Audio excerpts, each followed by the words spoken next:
So in the ritual, it tells you you romanticize the divinity.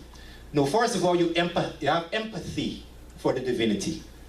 And that empathy leads you to sympathy for the divinity. So in the next process, where we come to the third level of the process is when you become one with God. So while I was going through this, and imagine now I've been traveling this path of devotion for years, but it seems I can't get enough. It seems there's different levels to this stuff here as I evolve and as I grow. You know, so understandably, when you become one with that entity, with that God, or attempting to, for those of us who came from a Christian background, this is, what I'm about to say is very, very important in our organization of your mind. Because how do we see each other? How do we interact with each other? We may intellectually know everything is God. I'm God, you're God, everything is God. But is that our dissemination of when we interact with folks? Is that how we deal with each other as one? Look at the human body. Fingers here, nose, eyes, nose, whatever. And if you take a hammer and you hit your toe, you feel pain. Right? But the pain that you feel, you don't cut off your toes. You keep it there and you bear the pain. But when our brothers and sisters come into our midst and they tell you something, they say something, they do something you don't like, we cut them off. You cut them off because you see a separation. You don't see that person as one. That oneness that you will intellectualize in all the time is gone. Now you're back to the mundane. You're back to the secular. You're back to what society dictates. This is how I should treat people. This is how I should interact with folk. So I'm saying, if this is the path we want, and I'm not just talking about the devotional path, the journey, we got to be right to give things up. And the things that we're giving up are things that have been embedded. You know, one thing good about the young kids is that they don't have the amount of garbage we got until we came to this point. You know, we got initiated in our 30s, 40s, 50s, whenever. These kids, the younger kids, don't have that kind of garbage on top of them. So they can find themselves more rapidly progressing because they don't have, the only thing they have to offload is their past lives. But if they come into this present lifetime and they have the parents who can corral them towards a particular understanding of who they are very early in life, they're in for a nice journey throughout their life. However, for us who are quote-unquote latecomers, if you want to use that word, we want to dictate it to time, is that we have to offload these inhibitions that keep us from organizing the mind in a contrite way, in a right way. So the understanding as we move forward is that taking the necessary steps to practicing organizing the mind. So, which leads me to the ultimate understanding. Identity. How we identify ourselves. For those of you who weren't at the last conference, Sebai went over the 9 aspects of the personality. And when, back in 1996, when I first read Sebai's book, no, that was 1993, 94, when I read Egyptian Yoga Volume 1, and I've seen these different parts of the personality, that was a question always had me. Even in the past conference, I was having a conversation with Unata Ampu and a couple other students in terms of the concept of the name as an aspect of your personality. Because when you think about aspects of the personality, and you look at the Aku, you look at the shadow, the Kaibet, the Sahu, in my mind, when I'm visualizing it, I'm thinking about silhouetted shapes and bodies. That's how I think about it, right? But when it came to the name, I couldn't put a shape to the name. It may be sound juvenile, it may sound, oh, you should know that upset me. No. How my mind works, I go to the little things. I don't worry about the bigger things. I go to the little things and gain understanding. Because if I can understand the little thing, I got a better opportunity to understand the bigger thing. Because it's It's like if a scientist wants to know about you, you're going to take a piece of your skin. He doesn't have to investigate everything about you. You're going to do the DNA testing, whatever, you're going to know everything about you. So if you learn the little things, the bigger things, you understand? If the scientists want to know what's out of space, they don't journey all out of space, they just take a fragment from wherever and they dissect it and they investigate. So in my investigation, dissecting the little things, I came upon this concept of how does this personality, 9 aspects of this person, I'm accustomed saying I, this physical body. Okay, people say I got a soul. How can I live my life as having a soul instead of this physical body? Then they throw a wrench inside of say you got several aspects to yourself. I'm like, how am I going to make all this work? How can I put this into perspective and make it a reality in my outlook on life? And what I found is that in the name, simplest thing, the name, we ain't going to the Sahu, the Aku, and going up top, the name. Zach and Kim, that's why I said in a year's time, your name won't be Shem's Kim. Because the name is critically important. The name, outside of the spiritual context, the name comes with a vibration. For those of us who grew up in a Christian culture, we may name Judy, James, Jim, Mark, Colin, no vibration. No vibration, right? Well, let's say we say this brother paying for that Atlanta Hawks, the Kemo Mutombo. We got Maneto right here, right? Okafor, that was his legal name. So I'm saying, even from a mundane perspective, the name has a vibration. But now we're talking about a name as a name that is identifying you with the high aspect of who you are. A name that is identifying you with who you're trying to achieve, one with God. Ua. So when I think about a name, and all of you may have your names, this is where I would like you to start. In helping you to organize in your mind, helping you to empathy with the divinity, helping you to romanticize, helping you to become one with that divinity. Start from the simple or common denominator, your name. Because in your name, what you're going to find is that, of course, it has a meaning, but contrary to the fact when you had a legal name, an English name, before this fact, did you look at your name the same way as the name that you have today, that you're incorporating into your spiritual journey? For me, the answer is no.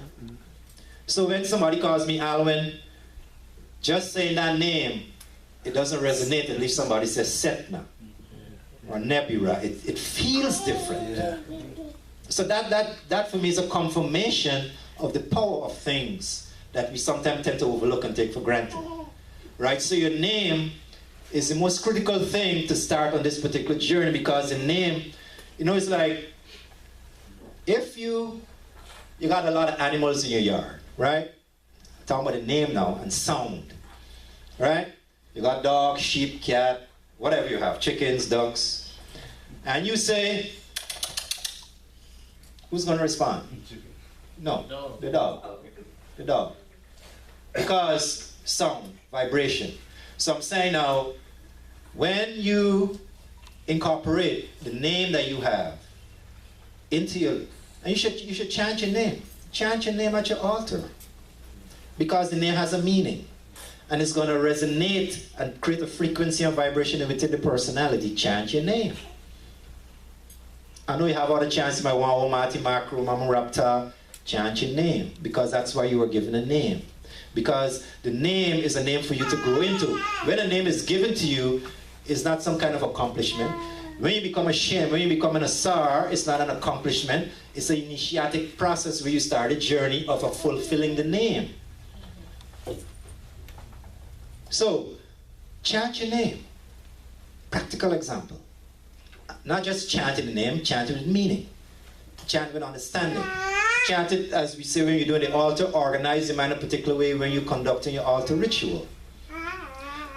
In Kemet, the priests and priestesses, part of their job was to do the opening prayer and the opening ritual of the morning every day in the temple, every single day. Why was that necessary? Because they were emulating the process of creation when they functioned at the altar. When you are doing your morning prayer for the morning ritual, you are replicating the journey of the sun, the rising of the sun. So for them, when they were doing the ritual, it came across to them in organizing the mind, it came across to them as if they weren't doing the ritual, the sun wouldn't rise.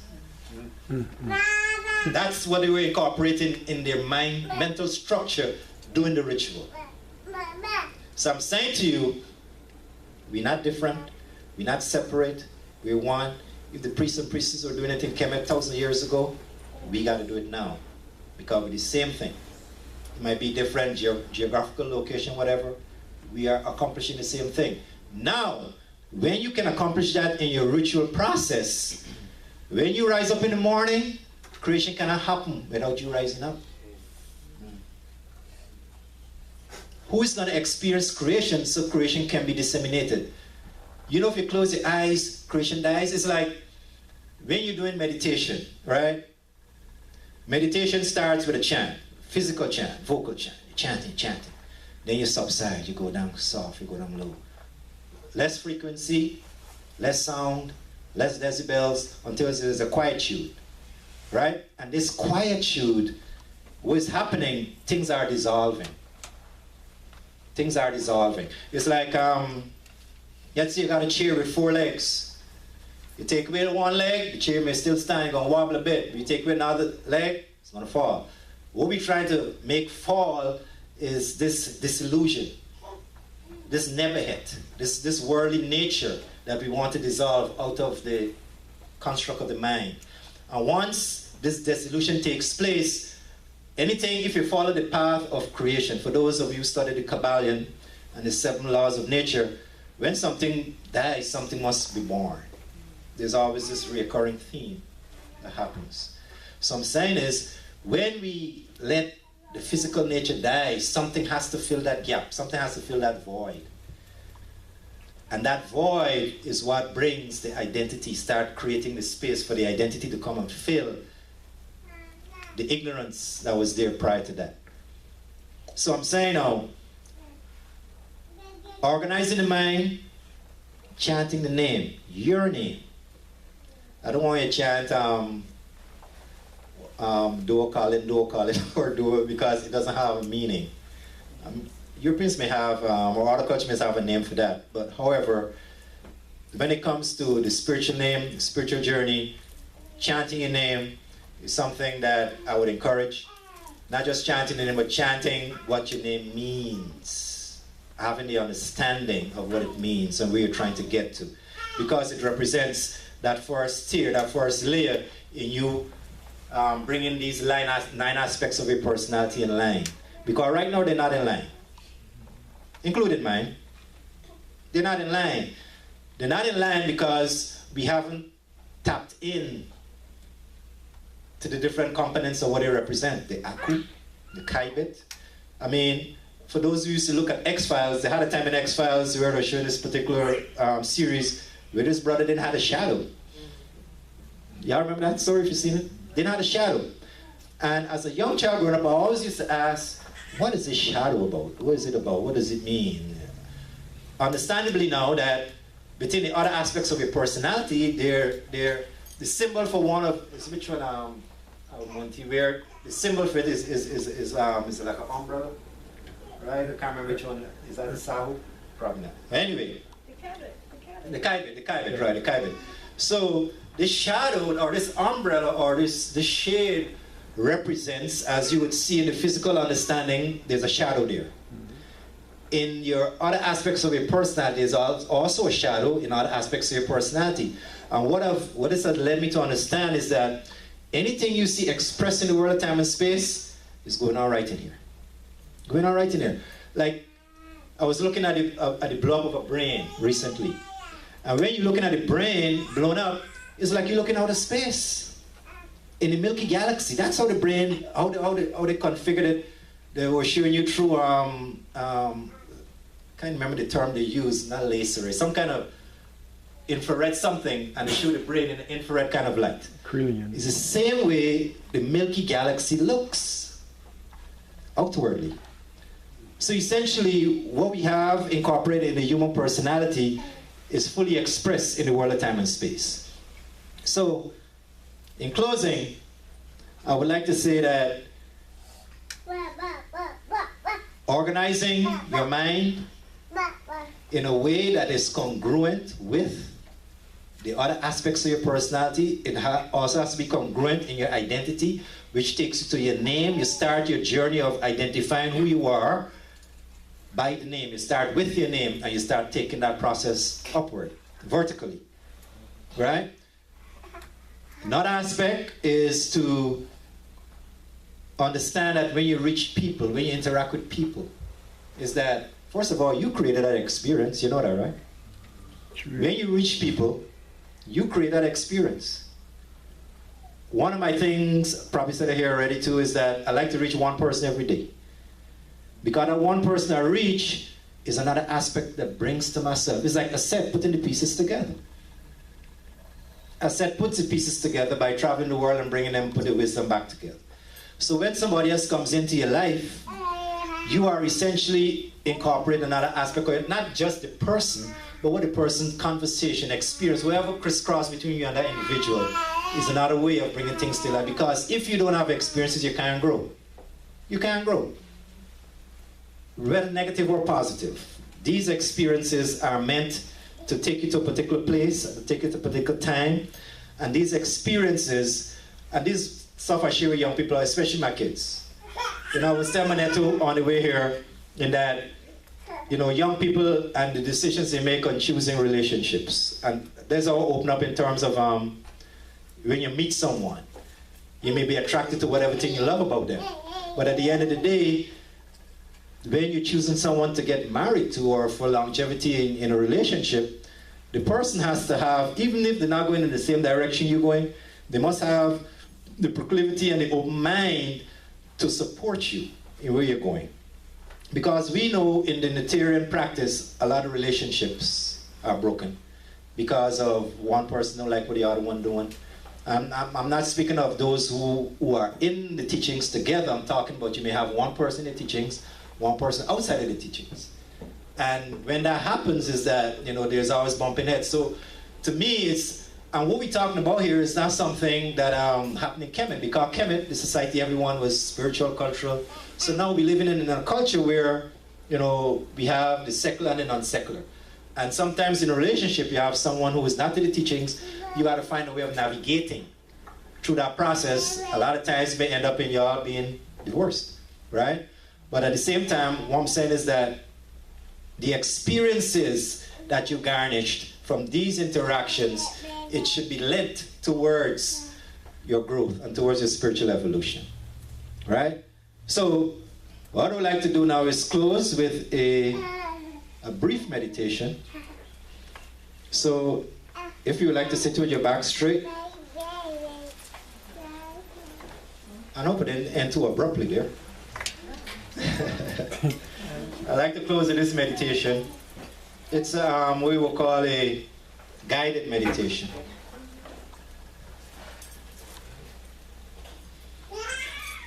Sit with your back straight, allow the abdomen to contract. As you exhale, allow it to expand as you inhale. Breathing in deeply and rhythmically.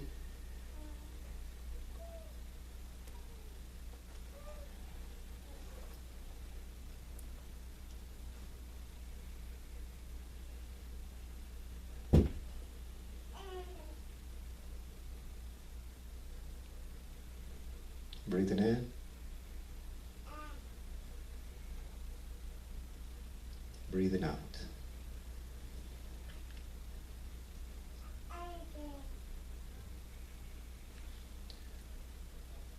I would like you to contemplate as a young child your journey, where you came from, where you're going. As a child, you always had a dream. in your dream, you always want to become something, somebody.